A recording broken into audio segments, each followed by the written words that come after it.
Allô!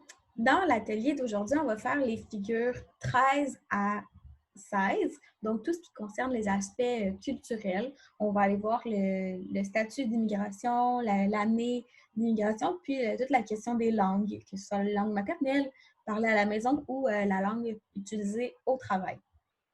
Pour la capsule, dans le fond, je ne vais pas faire les procédures, je ne vais pas trouver les données en temps réel puis remplir mon tableau parce que c'est le même principe que ce qu'on a vu dans les deux dernières capsules. Je pense que là, vous comprenez, commencez à comprendre comment ça fonctionne.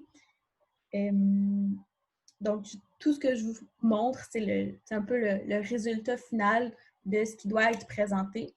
Puis je vais le préciser vraiment pour chacun des exercices, mais je vous montre un exemple parmi tant d'autres. Je vous montre vraiment la base. Puis après ça, si vous voulez aller plus loin, modifier ce qui est présenté, c'est libre à vous. Ah oui, puis dernier point avant de commencer les exercices.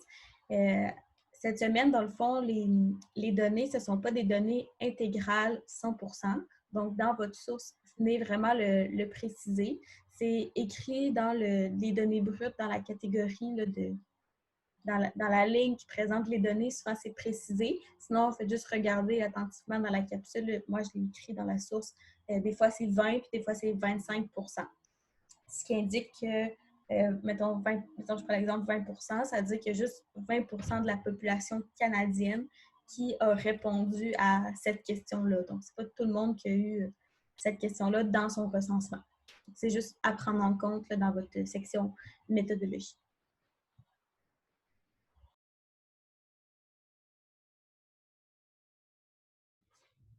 Donc, pour ce qui est de la figure 13, on veut connaître le statut migratoire juste pour l'année 2016 et vous devez comparer votre secteur avec la RMRM. Si je vais dans mes données, le statut migratoire, vous allez l'avoir ici. Donc, il y a 3 statuts possibles, soit que la personne elle est non immigrante, soit qu'elle est immigrante ou que c'est un résident non permanent. Donc, vous avez ces 3 options-là, puis vous allez venir chercher les totaux pour chacune de ces 3 catégories-là, autant pour Montréal que pour votre secteur, puis vous allez les copier dans votre tableau. Vous allez faire le petit calcul pour l'avoir en pourcentage, puis à partir des pourcentages, vous allez faire votre figure. Plusieurs figures possibles, il y a plusieurs bonnes options. À vous de décider. Donc, ça, c'est pour le statut migratoire. Pour ce qui est de la période d'immigration, donc on est à l'exercice 14, dans vos données, pour les gens qui ont immigré, vous avez les dates à laquelle ces personnes-là sont arrivées ici. Donc, vous avez différentes périodes. Puis, pour la RMR et pour votre secteur, encore une fois, les deux, vous allez venir comme chercher ces périodes-là, puis vous allez venir copier les données pour savoir combien de personnes sont arrivées dans quelle décennie, dans le fond.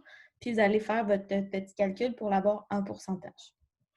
Puis, c'est aussi avec une figure, la figure avec les données en pourcentage, mais plusieurs comme options, que ce soit des bandes sur le côté, des graphiques, des bandes empilées aussi, ce serait correct. À vous de voir pour la figure. Donc, dans vos données, là, je vous le remonte. Vous êtes au même endroit que la figure, que l'exercice 13, mais vous venez prendre les années qui sont ici. Là, juste faire attention, je vais zoomer. Vous avez 2001-2010, puis 2001-2010, mettons que je prends le secteur 1 comme exemple, il y avait 140 personnes pour ici, mais vous l'avez aussi désagrégé, soit 2001-2005, puis 2006-2010. Donc, 50 plus 85. Donc, soit que vous choisissez de prendre la décennie au complet ou vous décidez de prendre les 2 années ici, mais pas tout ensemble. Là. Ces 2 périodes-là ici, c'est des sous-périodes de celles-là. Ils sont déjà comptées. Je pense que dans mon exemple, là, je les... Ah oui, ben en fait, j'ai fait l'erreur comme pour vous le montrer. Là.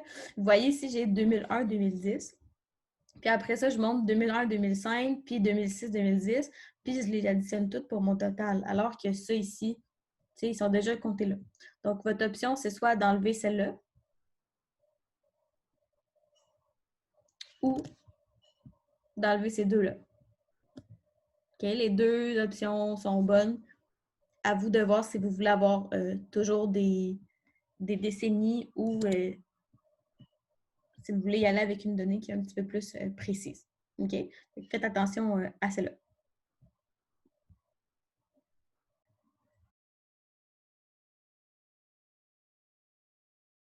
Pour l'exercice numéro 15, vous avez deux trucs à démontrer. Premièrement, vous allez faire un tableau et une figure pour démontrer la langue maternelle. Puis le deuxième, ça va être pour la langue parlée à la maison. Ça doit être une évolution, donc 2001 à 2016. Puis après ça, juste 2016 pour la RMR. Et voilà, avec juste 2016. Et puis là, vous allez avoir comme un peu plus de liberté sur ce que vous voulez présenter comme langue. Ça va vraiment dépendre de votre secteur de recensement. Les langues qui vont être parlées vont vraiment dépendre de qui est dans votre secteur. Donc là, je vous montre un exemple qui est très, très simple, mais vous pouvez ajouter un peu plus de précision. Je vous ai montré dans le fond les langues. Dans le fond, il y a une catégorie qui est langue officielle. Donc là, je suis allée chercher juste qui parlait français ou parlait anglais comme langue maternelle. Puis ensuite, une section pour les langues non officielles. Donc, toutes les autres langues autres que le français et l'anglais. Parce que là, dans le secteur que j'ai pris en exemple, il n'y en avait pas beaucoup comparé au reste. Il y avait juste 50 personnes que leur langue maternelle, c'était une langue non officielle contre 825 qui c'était soit le français ou l'anglais. Puis on voit que c'est comme majoritairement le français. Mais si vous, dans votre secteur de recensement, vous vous rendez compte qu'une des langues non officielles que les gens, dans le fond, qui reviennent le plus souvent, par exemple, c'est le mandarin, ben, vous pourriez avoir une catégorie mandarin, puis le présenter, puis dans votre texte, vous iriez l'écrire plus en détail là, pourquoi vous avez décidé d'ajouter cette langue-là dans votre tableau. Donc, vous allez faire pour langue maternelle, puis langue parlée à la maison. Et ça se peut que les langues maternelles, les langues que vous décidiez d'écrire dans votre tableau, ne soient pas les mêmes que pour les langues parlées à la maison, vu que c'est comme deux données vraiment différentes. Ça se peut que ça se ressemble, comme ça se peut que ce soit des catégories qui soient différentes. OK? Et puis là, je vais vous montrer dans les données. Vous devez faire 2001 à 2016. Puis là, je vous montre juste en 2016 à quoi ça ressemble. J'ai fait CTRL F et j'ai cherché le mot maternel pour qu'il m'amène directement dessus. OK? Et là, vous voyez d'abord les langues qui sont séparées dans un premier temps par réponse unique. Parce que les gens peuvent cocher plusieurs langues. Dans le fond, quelqu'un pourrait dire, ben moi, mes langues maternelles, j'en ai deux, ou il peut en cocher juste une. Donc, vous avez réponse unique, puis ben là, un peu plus bas, vous allez avoir réponse, on va le trouver ensemble, parce que je ne sais pas comment il s'appelle exactement. Réponse multiple. Donc, vous voyez que les gens ont coché plusieurs trucs. Okay? Donc, à vous de voir si vous voulez présenter réponse simple ou les réponses multiples. Mais mettons qu'on prend réponse simple juste pour l'exemple. Donc, vous avez ici langue officielle, donc anglais-français. Puis après ça, les langues non officielles. Puis là, vous avez une liste de langues, dans le fond, de toutes les options que les gens ont pu écrire. OK? Puis là, à vous de voir. Mettons que je prends mon secteur le 1. Vous voyez, personne, zéro. Là. Il n'y a personne qui parle une langue autochtone. Après ça, vous voyez qu'il y a 330 personnes qui parlent une langue non autochtone. On va aller voir peut-être lesquelles. Fait que les langues afro-asiatiques. 40 personnes, c'est arabe. 30 personnes, le créole. Ça vous donne un peu une idée de ce qui pourrait être intéressant à mettre. Mettons, moi, à date, ce que j'ai le plus, là, mettons que je prends le secteur 1 comme exemple, il y a 115 personnes que leur langue maternelle, c'est l'espagnol. Je pense que ça vaudrait la peine d'être mis. C'est quand même beaucoup comparé au reste. Ouais. Fait que, mettons, je pourrais venir Langue officielle, tu sais, bon, là, c'est des données fictives, là, mais vous pourriez venir ajouter une donnée ici, là.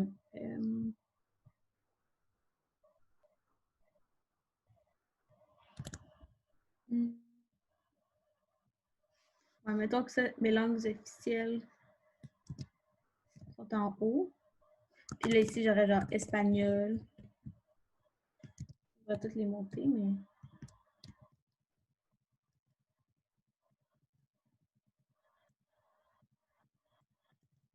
Ça.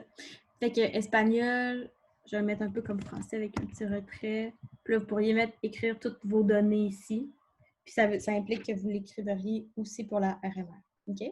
Puis après ça, vous allez faire un peu le même processus, mais pour les langues parlées à la maison, qui sont juste après là, dans le tableau des données brutes. Là. Langue parlée le plus souvent à la maison. Et puis là, vous avez les mêmes choix de réponse, mais les données vont être différentes. Puis vous allez venir faire vos figures après ça.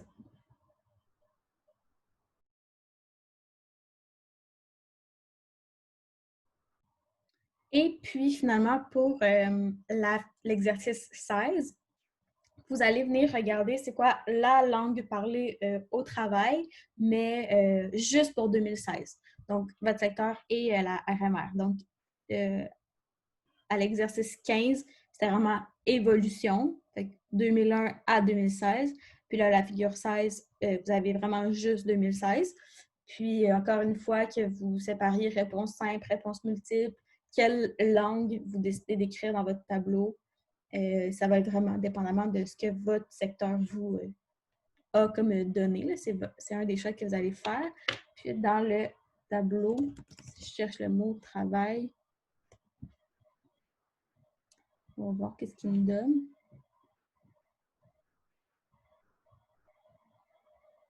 Je pense que ça va être juste avant. OK. Fait quoi ici? Langue utilisée le plus souvent au travail. Puis encore une fois, c'est la même façon d'être écrit, là, les langues. Vous allez aller chercher vos données là-dedans. Faire une figure pour illustrer tout ça. Toujours la figure avec le pourcentage, toujours oublié pas.